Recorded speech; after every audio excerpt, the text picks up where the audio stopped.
Et oui, ils sont là, ils sont tout beaux, ils sont tout neufs, ils sont tout propres. Je parle bien évidemment de l'iPhone 11 Pro et de l'iPhone 11 Pro Max. On est bien ici au Steve Jobs Theater à l'Apple Park chez Apple, où Apple justement vient d'annoncer, vient de lever le voile sur l'iPhone 11 Pro et l'iPhone 11 Pro Max, mais également le petit frère l'iPhone 11 qui lui aura droit à une vidéo séparée. Alors concernant les nouveaux iPhone 11 Pro et 11 Pro Max, ils ont désormais la dénomination Pro. Ce sont les modèles très haut de gamme. Pourquoi et comment on va voir la différence? Premièrement, deux tailles d'écran exactement les mêmes que l'on a aujourd'hui sur l'iPhone XS et les XS Max, 5,8 pouces et 6,5 pouces pour les deux tailles d'écran, mais qui ont cette fois-ci un écran Super Retina HDR avec beaucoup plus de lumière, de couleurs restituées, des noirs beaucoup plus profonds. On l'a vu ici en démo, ça rend franchement plutôt bien. Mais là où ça va réellement changer, c'est sur le dos du téléphone. Désormais, ce n'est plus du verre simplement. On va passer sur une texture assez particulière, un peu mat, avec 4 coloris bien distincts. On va avoir le gris sidéral, l'argent, le vert nuit qui est un tout nouveau coloris très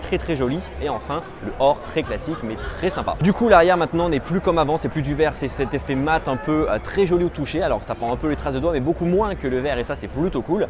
Mais surtout la grosse différence, c'est bien entendu, vous l'aurez vu, ces 3 capteurs positionnés à l'arrière du smartphone. Le premier, le grand angle, le classique, un capteur de 12 millions de pixels qui est sur les iPhones depuis des années. Le second que l'on connaît aujourd'hui sur les iPhone 10 et le 17, c'est bien entendu le téléobjectif, toujours avec un capteur à 12 millions de pixels. Et enfin le dernier et troisième capteur, c'est bien entendu le fameux ultra grand angle qui fait plaisir. Pourquoi? Parce qu'on l'attendait, voilà, on l'attendait. Ça permet quoi? Ça permet à la place de zoomer dans l'image, de dézoomer et d'avoir beaucoup plus de choses dans la scène.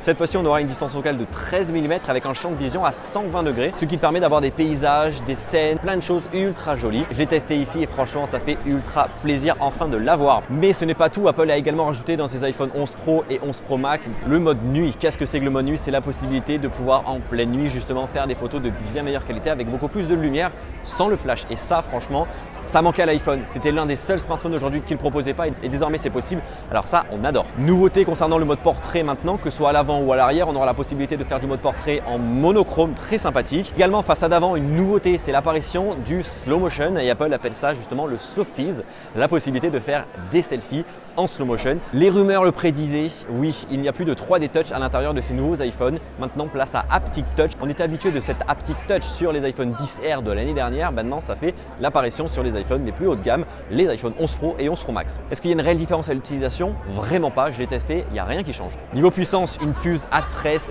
Bionic, c'est ultra performant. Apple a fait des démos sur scène, j'ai pu m'amuser ici avec certains jeux.